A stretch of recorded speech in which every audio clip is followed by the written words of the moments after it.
The University of Johannesburg, the future reimagined.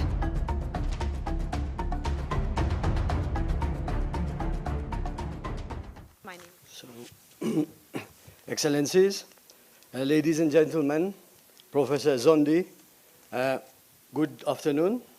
My name is Frankie Bontemps, and on behalf of Chagos Voices, I would like to thank you for giving us the opportunity to express our views and opinion and concern that a vast majority of Chagosian, unfortunately, has not the occasion to express themselves, because so far we have been completely ignored in all the decisions taken at the international level, whether at the UN, the ICJ, and over the years, and this has to stop. I am a second-generation Chagosian. I was born in Mauritius, and I'm currently living in the UK. My mother was born on the main island, which is Chagos. I came to the UK in 2006, and have lived in Crowley since then, where actually the majority of Chagosian resides. And I've been supporting the communities in the UK for many years, fighting injustice that our community face, discrimination, amongst others. I have worked with Chagosian Islanders Community Association, Chagos Islanders Welfare Group, Chagos Islanders Movement, and I am a founding member of the Chagosian Voices. Chagosian Voices is a grassroots Chagosian community platform which promotes the varied voices of the Chagosian community through conference, webinars, and direct communication with official bodies and the general public. It groups together community leaders and individuals of the community from the UK, Mauritius, and the Seychelles. Chagosian Voices doesn't intend to replace any existing groups, but allows all Chagosians to express themselves through our platform. We have played a very important role in securing the amendment to the Nationality and Borders Bill, which will grant UK citizenship to all Chagosian descent. We organize regular meetings with the Home Office, the Foreign Office, MPs, peers, and ministers. We wrote numerous briefing documents, case studies, and petitions, and texts, and kept the profile of the Chagosian and the citizenship problem in the press by securing a number of important articles in national and international press and media. Personally, I don't agree that the island should be handed back to Mauritius without the Chagosian being consulted. Chagosian has never been consulted at any stage, and the views of the overwhelming majority of Chagosian were never represented, either at the International Court of Justice or during the Lancaster House Agreement between the UK and the Mauritian government in 1965. That would result with Mauritius gaining its independence and the Chagosian uprooting from our homeland. This decision by the UK and Mauritian government would be the start of our people's suffering and misery over the last 5 decades. And we are still suffering. Chagosian had been used by the Mauritian government at the ICJ to get sympathy by providing an amount of their suffering for emotional engagement. We were also dismissed in the questions to the court, which was posed by and in the interest of Mauritius. And in the judgment, we were mentioned as Mauritian of Chagosian origin. As if they are trying to erase our identity. Chagosians did not exist according to the question. And that's the decision of the court, both of them, yeah? So we're talking about Mauritian of Chagosian origin, which we categorically reject. The international court should be thoroughly ashamed. The Mauritian government was also complicit along with the UK government, both of them in the exile of the Chagosian and the sale of the island in 1965. That's why I said sale. Because from the declassified documents in the British archive, the word purchase, acquisition of the Chagos was used during the negotiation between Mauritius and the UK, and Mauritius received £3 million from the UK in 1965. So why they take this money if they were against? Moreover, we felt that through the Lancaster House Agreement in 1965 between the UK and the Mauritian politician, the sale of the Chagos without consulting its inhabitants violated the Chagosian right to self-determination at that time, because Chagosians were excluded from the election which led to independence and the political decision in Mauritius. Then, can someone explain to me, how could a group of Mauritian politicians represent the Chagosian people without even consulting them and exile them from their homeland? Where are the fundamental rights of these people? Are they animals?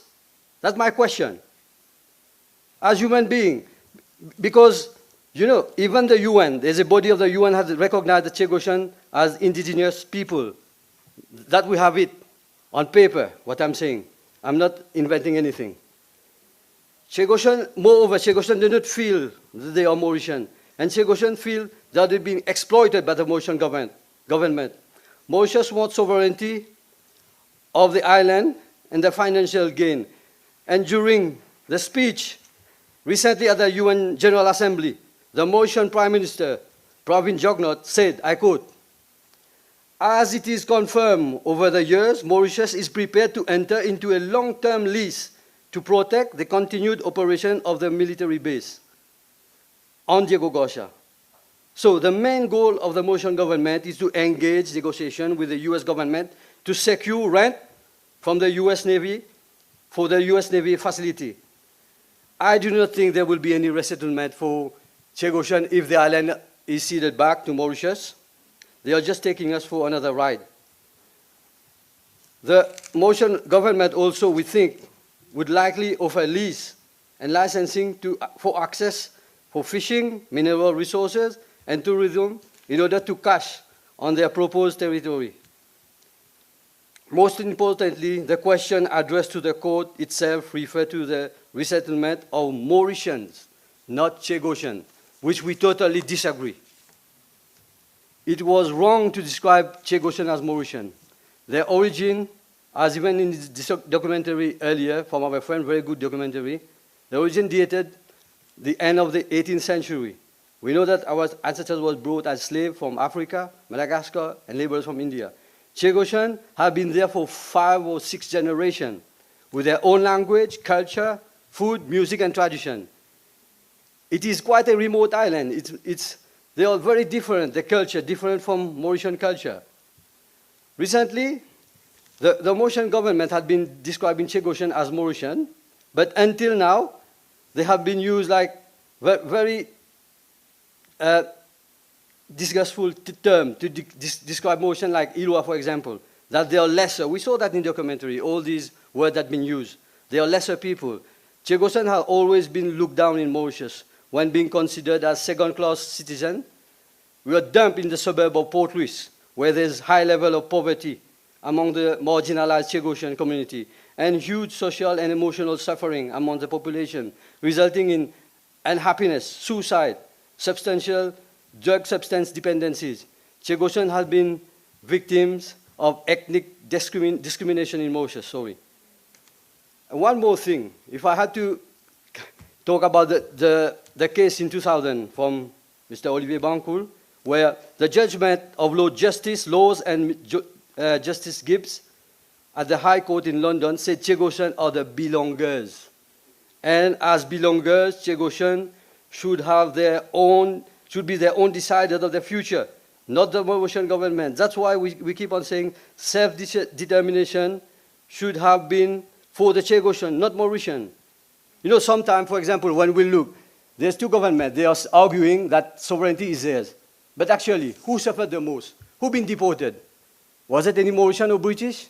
No, the Chagosian people. So from now on, I think if there's any table internationally, Chagosian should be represented. They should decide where they want to, if they want to side with Mauritius, the UK, or they be self-governed, that should be their choice. Yeah? And one thing I wanted to point out, Mauritius is presenting itself as the champions of the Chagosian cause. But you know what's happening in one of its dependencies, Agalega, where my maternal grandmother, my uncle, and my stepdad was born there. You know what's happening today? What's happening? There is a memorandum of understanding signed in March 2015 between India and Mauritius. Yeah? And it said in there for the improvement of the sea and transport facilities at Agalega. But actually, what they're doing there, they're building a military facility. Yeah? What's happening today is like bis repetita. What's happened to the Chagosian before, at the end of the 1960s, is happening to the Agalean people. There are like 200 people, 300 people living there. Yeah? So now the women there are not allowed to give birth to the children on the island. They have to go to Mauritius, and there on the birth certificate, it will write Mauritian citizen. So in the near future, there will be no Agalean, no one to have a right birth claim on those islands. So what's happening now? Where is the international community? Why? They can't say anything, they're only one-sided? We are very angry with the situation because we consider like Agalean, they are like Chagosian. Even after the forced exile, there are some Chagosian, I think there are 30 families living there because some of them could not get used to their life in Mauritius.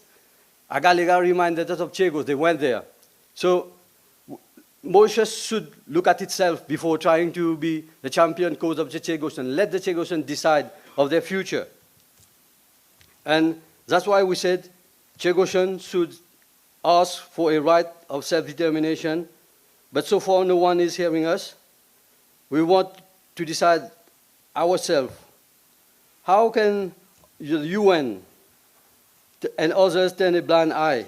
The UN must take on board the Chagosian view. Chagosian should be in all talks. Chagosian people were the only victim, as I said earlier. And still now, the subsequent generation, they are still feeling the weight of the forced exile. They are still experiencing the trauma, what's happened to their families before. Yeah?